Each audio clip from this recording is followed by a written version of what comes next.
This episode is for you if you've ever caught yourself waiting to feel ready, waiting for the calm, waiting to feel confident to do something, waiting for whatever you need in order to start. But here's the thing, life doesn't work like that, and neither does your brain. Hey, my name is Dilan, I'm a psychologist and a coach, and today I am here to help you understand why you are always stuck in waiting mode, and why feeling unready is actually part of the process. Most people think fear means stop, but in psychology, fear actually means new. Our brain doesn't hate change, it hates unfamiliarity. Let's talk about what's really happening in your mind when you're feeling stuck and how you can move anyway. Let's start by talking about the brain. So, the first thing you need to know about your brain is that it's not wired for new things. It's not wired for expanding itself by learning, but rather it is wired for safety. What does it mean?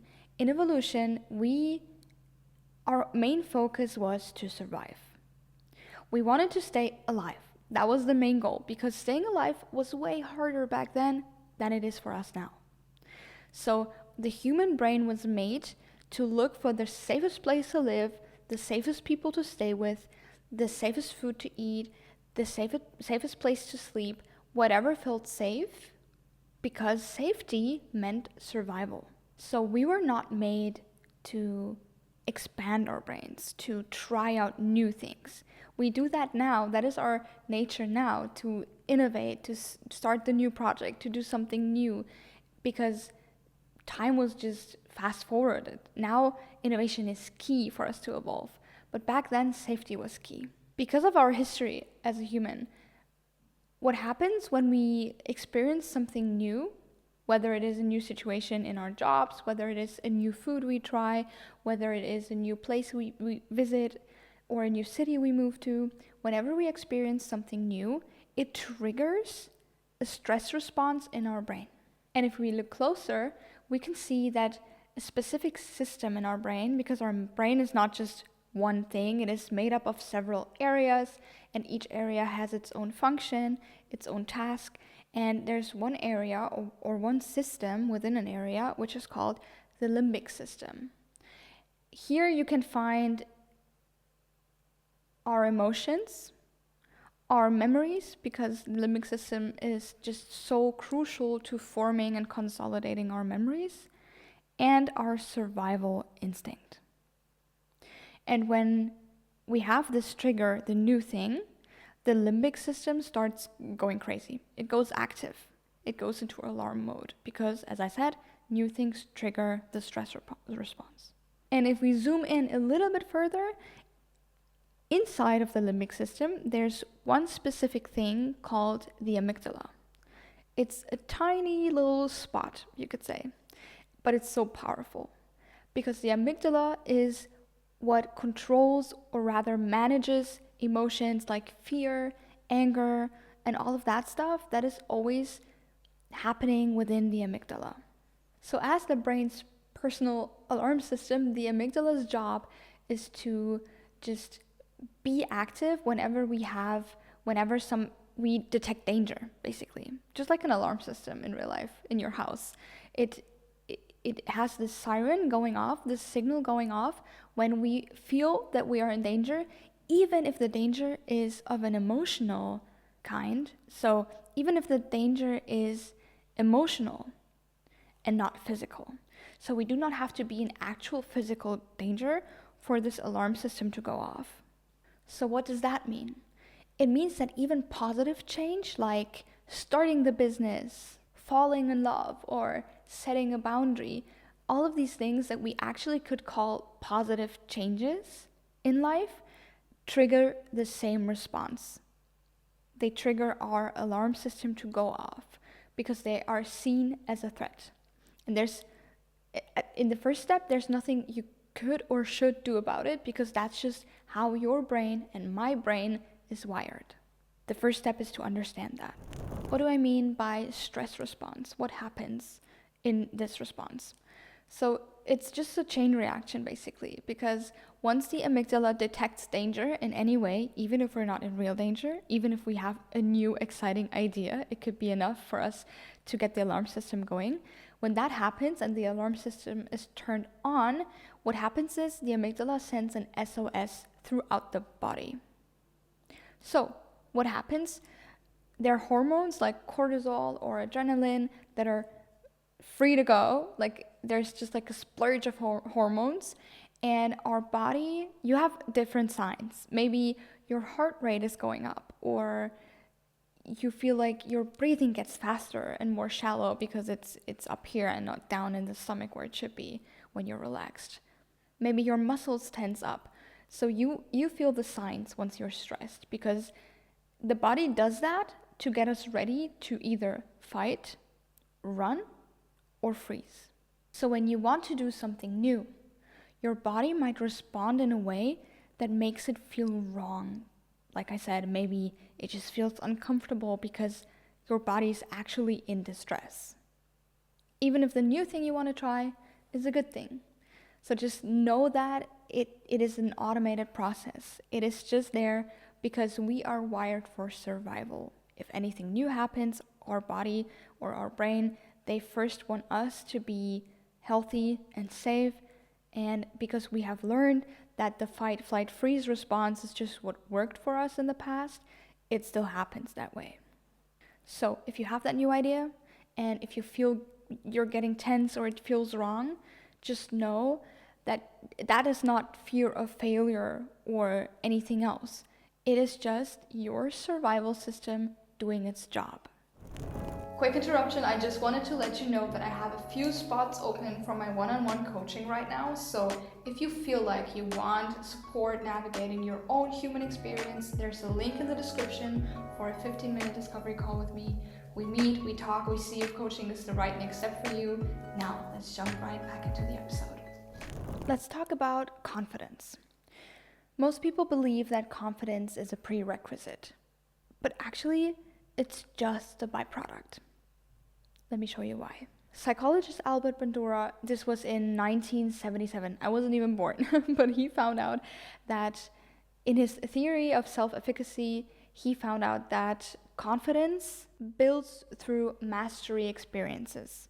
What does that mean? He saw in his research that when a human does something, takes action, does something, and then sees success of his action in any kind of way, even if it's just slight, then he learns that he is capable of doing that thing. And these mastery experiences, doing, succeeding, learning that you're capable, is what makes us confident. This tells us that we do not need to feel confident before starting, but rather that we need to start, and confidence comes way later when we did the thing, succeeded, learned that we're capable, and now we're confident that we can do it again.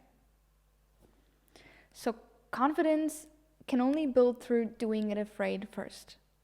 Do it scared, do it lazy, do it tired, do it anyway, because only by doing it, you can at some point feel confident that you can do it again. When you expose your nervous system to something new for the first time, it's scary.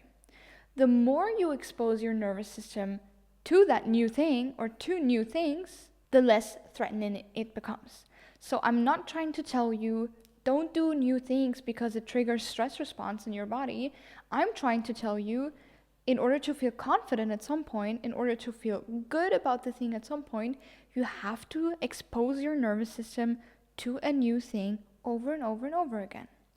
That is called rewiring your brain, rewiring your nervous system. And in psychology, the actual term is habituation. So you habituate by doing something, learning that you can do it, and doing that over and over again. What is often done with patients that have anxiety is, and you've probably heard of this, is exposure therapy. And there's so much research on that, and I find it so interesting because when people are anxious about a thing and have a lot of fear about a specific thing or about doing something, then exposure therapy helps them to gradually exposing their nervous system to the thing that they're scared of, and it actually helps. It helps with the fear. It helps with the anxiety. Why? Because exposing the brain to the fear-inducing stimulus helps the brain to then form new associations. Basically, your brain is made up of links, associations. You have a stimulus and then you have a response. You have a stimulus, for example, you meet a new person that you don't know and maybe you like or something. You're scared of that, so the brain thinks meeting new person induces fear. And the more you expose yourself to meeting the new person, meeting another new person, the easier it is for the brain to create a new association, because 3 out of 4 times it was actually not that bad. So 3 out of 4 times your brain made a new association, fear-inducing stimulus, the new person, links to, it's not that bad, or he was actually nice, or whatever it is that you think. And then at some point, you can imagine it like this. You have this route through the forest, and there's no specific way to go through it. It's just you're climbing through the bushes and the trees.